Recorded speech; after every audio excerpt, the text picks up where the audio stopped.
சூரா யூசுப் பார்த்தீங்கன்னா, 1000க்கும் மேற்பட்ட படிப்பினைகள் அதுல இருக்குன்னு சொல்லி இமாம் இப்னுல் கையிம் சொல்றாங்க. சூரா யூசுப் எல்லா காலத்துக்குமான சூரா. அந்த காலமாகட்டும், இப்ப இருக்கக்கூடிய காலமாகட்டும், மறுமை நாள் வரை. அவ்வளவு படிப்பினைகள் அதுல இருக்கு. அதுல வந்து சமூகத்திற்கான நன்மைகள், சமூக பிரச்சனைக்கான தீர்வு, பொருளாதார பிரச்சனைக்கான தீர்வு, அரசியல் பிரச்சனைகளுக்கான தீர்வுன்னு சொல்லி, எல்லாத்துக்குமான தீர்வு அதுல இருக்கு. யார் இதை ஆழமாக படித்து ததப்புர் செய்கிறார்களோ.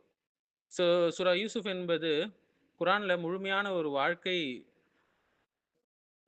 கதையை, வரலாறை ஒரே சூறால வழங்கக்கூடிய ஒரு அற்புதமான சூறா.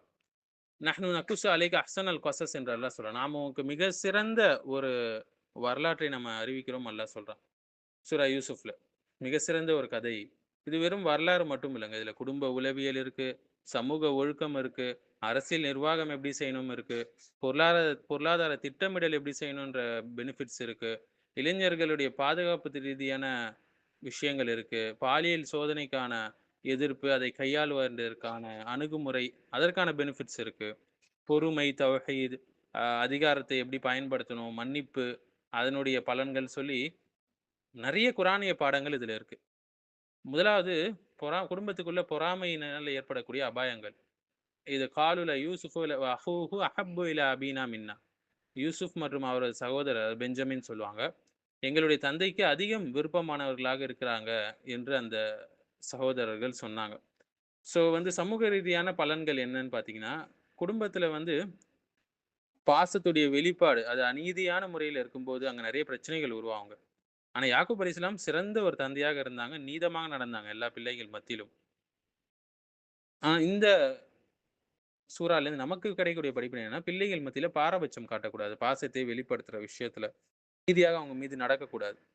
அடுத்தது சகோதரர்கள் மத்தியில இருக்கக்கூடிய போட்டி வந்து ஹெல்த்தியாக இருக்கணும் வந்து, மாறாக அது வந்து வெறுப்பாக இருக்கக்கூடாது. பெற்றோர்கள் நீதியாக நடந்தாலே பாதி பிரச்சனைகள் தீர்ந்துரும். இன்று நம்ம பார்க்கலாம் இல்லைங்களா? சொத்து பிரச்சனை பார்க்கலாம். பெற்றோர்கள் வந்து ஃபேவரட்டிசம் பண்றது. ஒரு பிள்ளைய விட இன்னொரு பிள்ளைய வந்து முன்னுரிமை குடுக்குறது. குறிப்பா மூத்த பிள்ளைக்கு. ஸோ சிப்லிங் ரைவல்ரி பார்க்கலாம். ஆ இன்ஹெரிடன்ஸ் டிஸ்பியூட்ஸ் பார்க்கலாம். இவையால குடும்பங்கள் உடைகிறது. பல குடும்பங்களுடைய பிரச்சனை இதுவா தான் இருக்குது. யூசுப் 1000 ஆண்டுகளுக்கு முன்னாடியே சொல்லிருச்சுங்க. அடுத்து பொறாமை மனிதனை எப்போதும் ஒரு குற்றவாளியாக ஆக்கிடும். யூசுஃப அவ்விக்ரஹூஹு அர்தன். யூசுஃப கொல்லலாம் அல்லது எங்கேயாவது தூக்கி எறிந்து விடலாம் என்று அவங்க சொன்னாங்க. ஸோ வந்து ஹசட் இந்த பொறாமை இருக்கு பாருங்க. சமூகத்துல எவ்வளவு பிரச்சனைகள் இதனால வரும். சகோதரனை கொல்லும் நிலை கூட கொண்டு செல்லும். சமூகத்துல நிறைய சதிகள் உருவாகும். புதுசா. உண்மையை எல்லாத்தையும் மறைக்க வைக்கும். இன்னைக்கு நம்ம பார்க்கலாம் இல்லையா? Online hate campaigns, political conspiracy நம்ம பார்க்கலாம். கரியர் ஜெலசி பார்க்கலாம். பிசினஸ் சபோட்டேஜ் பார்க்கலாம். இது எல்லாமே இதே நோயுடைய வடிவங்கள் தான். அடுத்து குழந்தைகளுடைய கனவுகளையும், திறமைகளையும் நம்ம பாதுகாக்கணுங்க. "யா புனைய லா தக்சுஸ் ருய்யாக அலா இஹ்வதிக்" என்று சொன்னாங்க. "உன்னுடைய கனவ உன்னுடைய சகோதரர்கிட்ட சொல்லாத என்னுடைய அன்பு மகனேன்னு" சொன்னார். ஸோ சமூக ரீதியான பலன்கள் என்னன்னு சொல்லி பார்த்தீங்கன்னா, எல்லாரிடமும் உங்கள் இலக்குகள பகிரக்கூடாதுங்க. ஏன்னா பொறாமை கொள்ளக்கூடியவர் நெறைய இருப்பாங்க. உங்களுடைய நல்ல திறமைகள் மற்றவர்களுடைய பொறாமைக்கான இலக்காக ஆவலாம். ஸோ குழந்தைகளுக்கு எமோஷனல் இன்டெலிஜென்ஸ ஒரு தந்தை வந்து கற்றுக் கொடுக்கணும். இன்னைக்கு இருக்கக்கூடிய நவீன சோசியல் மீடியா காலத்துல எல்லாத்தையும் பப்ளிக்கா ஷேர் செய்வது வந்து, அந்த போக்கு இருக்கு மக்கள் மத்தியில. அது ஒரு பெரிய பேராபத்து. நீங்க வெற்றி பெற்றீங்க என்பதை நீங்க அறிவிச்சீங்கன்னா, ஸ்டேட்டஸ் மூலியமாவோ, இது மூலியமாவோ உடனே கண்ணாறு விழும். உங்களுக்கு பாதிப்பு ஏற்படும். அடுத்து இளைஞர்களுக்கான பாலியல் ஒழுக்கம். "மஆதல்லா" என்று சொன்னாங்க. அந்த பெண்மணி அவங்கள தவறுக்கு கூப்பிடும்போது. "அல்லாஹ்விடம் நான் பாதுகாப்பு தேடுறேன்" என்று.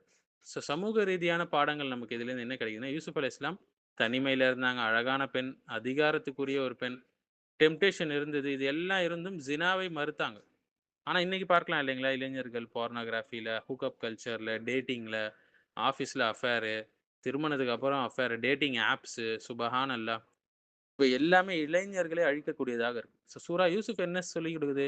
செல்ஃப் டிசிப்ளின், செல்ஃப் கண்ட்ரோல், தக்வா, அ கற்பொழுக்கத்தோடு வாழ்வது, ஸ்பிரிச்சுவல் ரெசிஸ்டன்ஸ் இது எல்லாத்தையும் நம்ம மேற்கொள்ள வேண்டும். அப்பதான் நம்மளால வந்து இந்த பிரச்சனைகள்லேருந்து நம்ம தப்பிச்சு கொள்ள முடியும். அடுத்து பெண்களுடைய சமூக உளவியல். "ஃபலம்மா சமிஅத் பி மக்ரிஹின்ன" அவர்கள் பேசிக் கொண்டிருந்த கபடத்தை அவர் கேட்டபோது என்று வருது. சமூக ரீதியான பலன்கள் நமக்கு என்ன கிடைக்குதுன்னா, பெண்களுடைய சமூக உளவியல். அதாவது காசிப் கல்ச்சர் என்பது ரொம்ப ஆபத்தானதுங்க. ஒருத்தர பத்தி காசிப் பேசுறது. மேலும் சோசியல் பிரஷர் வந்து மனுஷனை வந்து தவறுக்கு இட்டுச் செல்லும். அடுத்து ரெப்புடேஷன் பாலிடிக்ஸ் என்பது எப்பவும் பழமையான ஒரு விஷயம் தான். புதிய விஷயம் இல்ல. இன்னைக்கு எவ்வளோ நம்ம பார்க்கலாம் இல்லைங்களா? பிரபலங்கள் மத்தியில scandals, online gossip, cancel culture, WhatsAppல ரூமர் கல்ச்சர் இதெல்லாம் சூரா யூசுப் முன்பே விவரிச்சிச்சு. அடுத்து சிறை வாழ்க்கையிலும் தௌஹீதுடைய தாவா செஞ்சாங்க. அர்பாபு முத்தஃபர்ரிகூன கைரும் அமில்லாஹுல் வாஹிதுல் கஹார் என்று சொன்னாங்க. பல இறைவன் இருப்பது சிறந்தா, இல்ல ஒரே வல்லமையுடைய அல்லாஹ்வா என்று சொன்னாங்க. ஸோ யூசுப் அலைஹிஸ்ஸலாம் பிரிசன்ல இருந்தாலும் தாவா செஞ்சாங்க. சூழ்நிலை மோசமாக இருந்தாலும் ஈமான்ல தளரல. ஆனா முஸ்லிம்கள் இன்னைக்கு பாருங்க எல்லாம் இருந்தும் ஒர்க் பிளேஸ்ல பிரஷர் இருக்கு. செக்யுலர் கேம்பஸ்ல படிக்கிறாங்க காலேஜ்ல. பிரிசன் சிஸ்டம்ஸ், ஹாஸ்டல் என்விரான்மென்ட் இவற்றிலும் வந்து தங்களுடைய ஐடென்டிட்டிய காப்பாத்தணும். விட்டுக் குடுத்தக் கூடாது. இஸ்லாமை உங்களை பார்த்து தான் அவங்க திருந்துவாங்க. அடுத்து பொருளாதார திட்டமிடல். தஸ்ரஊன சப்அ சினீன தஅபன் என்று வருது. 7 வருடங்கள் தொடர்ந்து விவசாயம் செய்யுங்கள்ன்னு சொல்லி ஐடியா குடுத்தாங்க. ஸோ யூசுப் அலைஹிஸ்ஸலாம் வந்து food security, storage system, crisis management, economic planning இது எல்லாமே நமக்கு படிப்பினைகள், சமூக ரீதியான படிப்பினைகள் கிடைக்குதுங்க. இன்னைக்கு இன்ஃப்ளேஷன் சொல்றான், ஃபுட் கிரைசிஸ் சொல்றான், கிளைமேட் சேஞ்சுன்றான், எக்கனாமிக் கொலாப்ஸ்ன்றான். நாடுகளுக்கு மத்தியில ஸ்ட்ராட்டஜிக் பிளானிங் தேவை. எப்படி யூசுப் அலைஹிஸ்ஸலாம் ஸ்ட்ராட்டஜிக் பிளானிங்க ஏற்படுத்துனாங்களோ. அடுத்து திறமை அடிப்படையில நிர்வாகம் இருக்கணும். இஜ்அல்னி அலா ஹஸாயினில் அர்தி இன்னி ஹஃபீதுன் அலீம் சொன்னாங்க. நாட்டுடைய பொருளாதாரத்துடைய பொக்கிஷங்களுடைய பொறுப்பை எனக்கு கொடுங்க. நான் வந்து அதை பாதுகாப்பவனாகவும், கல்வியுடையவனாகவும் இருக்கேன் அது சம்மந்தமாகவும் சொன்னாங்க. சமூக ரீதியான பாடங்கள் நமக்கு என்ன கிடைக்குதுன்னா, லீடர்ஷிப் வந்து அதில இன்டெகிரிட்டி இருக்கணும், காம்பிடன்ஸ் இருக்கணும், நாலேட்ஜ் இருக்கணும். நல்லவர்களே தான் தேர்ந்தெடுக்கணும். ஆனா இன்னைக்கு பல இடங்கள்ல பாருங்க, பல அ அரசியல்வாதிகள், லீடர்ஸ் வந்து சாராயம் வித்தவனா தான் இருப்பான். எம்.எல்.ஏவா இருப்பான். கரப்ஷன் இருக்கும். அவன் மேல அவ்வளோ கேஸ் இருக்கும். நெப்போட்டிசம் இருக்கும். எல்லாம் இருக்கக்கூடியவன தான் என்ன செய்றாங்க? தலைவராக தேர்ந்தெடுக்கிறாங்க. இறுதியில அந்த சொசைட்டி சமுதாயமே சீர்கேடுல போகுது. பல நாடுகளை அழிச்சிருக்கு இது. ஸோ யூசுப் அலைஹிஸ்ஸலாம் மாடல் வந்து ஒரு எத்திக்கல் கவர்னன்ஸ் எப்படி இருக்கணும்? ஒரு எக்ஸ்பர்டைஸ் பேஸ்ட் அட்மினிஸ்ட்ரேஷன் எப்படி இருக்கணும்ன்றத நமக்கு காட்டுதுங்க. அடுத்து பொறுமை மற்றும் அ உளவியல் பார்த்தீங்கன்னா, சப்ருன் ஜமீல். அழகான பொறுமையை நம்ம மேற்கொள்ளணுங்க. யாக்கூப் அலைஹிஸ்ஸலாம் டிப்ரஷன்ல இருந்தாங்க, ஒரு கவலையில இருந்தாங்க, கிரீஃப்ல இருந்தாங்க, லாஸ்ல இருந்தாங்க. எல்லாத்துலயும் அல்லாஹ்வை விட்டு விடல. ஸோ மென்டல் ஹெல்த் கிரைசிஸ் வந்து உலக அளவுல அதிகரிச்சிருக்கு இன்னைக்கு நவீன காலத்துல இல்லைங்களா? ஸோ சூரா யூசுப் என்ன சொல்லுது? நீ வந்து ஹோப்ப இழந்துராத. சப்ரோடு துவா செய். எமோஷனல் ரிசைலன்ஸ் வேணும். நிராசை அடைஞ்சிராத என்று நமக்கு சொல்லுது.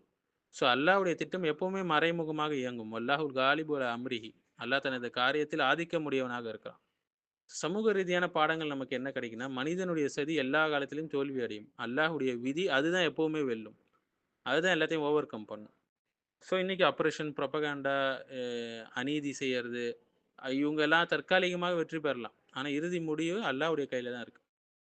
அதிகாரம் கிடைச்ச பிறகும் மன்னிப்பை மேற்கொண்டாங்க. லா தஸ்ரீப அலைக்குமுல் யௌம் என்று சொன்னாங்க. உங்கள் மீது இன்றைய தினம் எந்த குற்றச்சாட்டும் இல்லைன்னு சொன்னாங்க. யூசுப் அலைஹிஸ்ஸலாம். ஸோ சமூகத்துக்கான பலன்கள் என்னன்னா இதிலிருந்து, யூசுப் அலைஹிஸ்ஸலாம் பவர் இருந்தும் பழி வாங்கல, மன்னிச்சாங்க. இன்னைக்கு ரிவெஞ்ச் பாலிடிக்ஸு, ஃபேமிலிக்குள்ள ரிவெஞ்சு, ஆன்லைன் ஹியூமிலியேஷன் இவை தான் சமுதாயத்தை உடைக்குது. ஸோ மன்னிப்பை மேற்கொள்ள வேண்டும். அதுதான் என்ன செய்யும்? ஒரு சமுதாயத்தை கட்டி எழுப்பும்.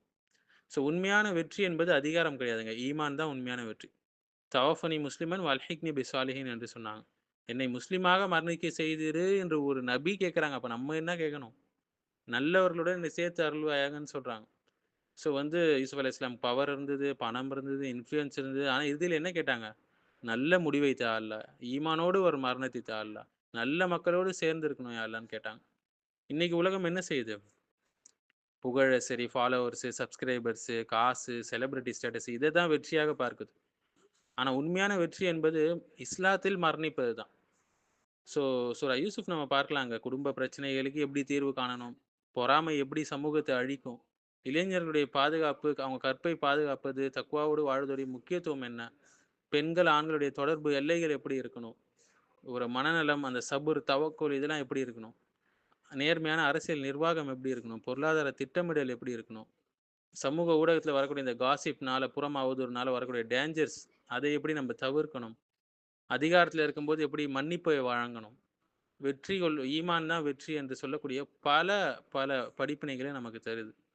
சூரா யூசுப் என்பது ஒரு குடும்ப கதை கிடையாதுங்க. ஒரு அரசியல் கையேடுன்னு நம்ம மட்டும் கிடையாது அது. மாறாக ஒரு காதல் கதை கிடையாது அது. மனித வாழ்க்கையுடைய முழுமையான குர்ஆனிய ஒரு மாதிரி என்று சொல்லலாம். அதனால தான் அல்லாஹ் இதை அஹ்ஸனுல் கஸஸ் என்று சொல்றான். மிக சிறந்த ஒரு வரலாறு கதை என்று அல்லாஹ் சுப்ஹானஹு வ தஆலா சொல்றான்.